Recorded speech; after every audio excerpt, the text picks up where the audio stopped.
전장의 한복판에서 실오라기 하나 걸치지 않은 채 오직 스카프 한 장과 마체테만 들고 뛰어다니는 남자, 웨딩드레스를 입고 하이힐을 신은 기괴한 복장을 한 병사들까지. 그 부대의 지휘관이었던 조슈아 밀턴 블라히, 그는 14년의 내전 기간 동안 무려 2만 명을 학살했다고 알려졌는데, 오늘 다뤄볼 이야기는 아프리카 서부 라이베리아 내전 당시 조슈아 밀턴 블라히라는 남자의 악행과 그 뒤에 숨겨진 추악한 진실에 관련한 이야기입니다.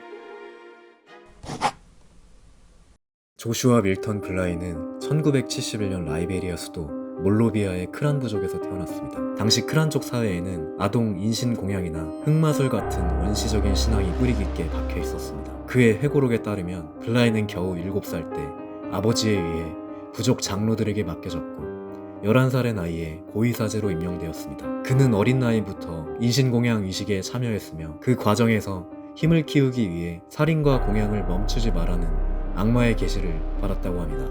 이후 그는 쿠데타로 집권한 크란족 출신의 사무엘도 대통령의 영적 조언자 역할 또한 맡았다고 합니다.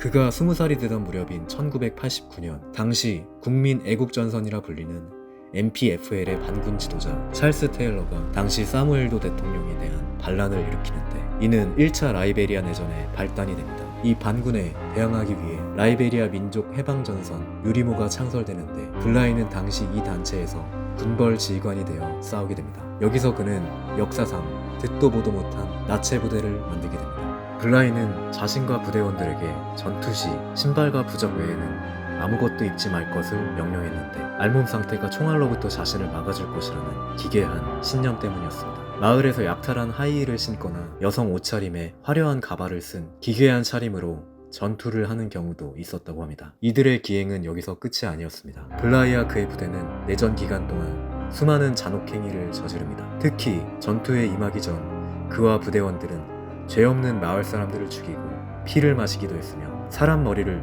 축구공으로 쓰는 등의 악행을 저지릅니다. 블라히는 훗날 인터뷰에서 이렇게 회상했습니다. 마을을 점령할 때마다 인신공양을 해야 했다. 부하들이 산 아이를 데려오면 도살하고 심장을 꺼내 먹었다. 때때로 그의 군인들은 임산부의 배를 갈라 태아의 성별을 놓고 내기를 하기도 했다. 나는 하루에 4-5명의 아이를 희생시킨 적도 있으며 싸우러 나갈 때마다 한 명씩 희생시켰다. 아이들을 희생재단에 눕힌 뒤 등을 갈라 뛰고 있는 심장을 꺼냈다. 그렇게 그와 그가 이끄는 군벌에게 희생당한 사람들만 무려 2만 명이라고 밝혀집니다.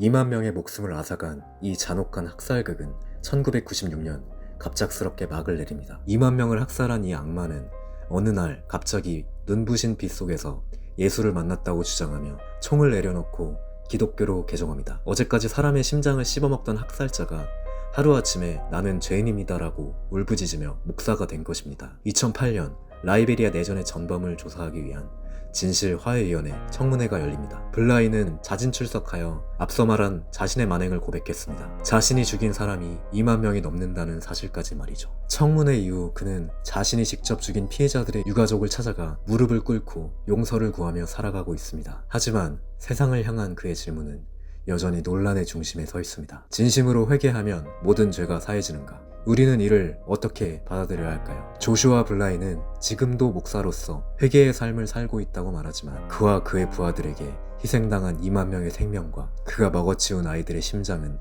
영원히 돌아오지 않습니다. 지금까지 준준이었습니다.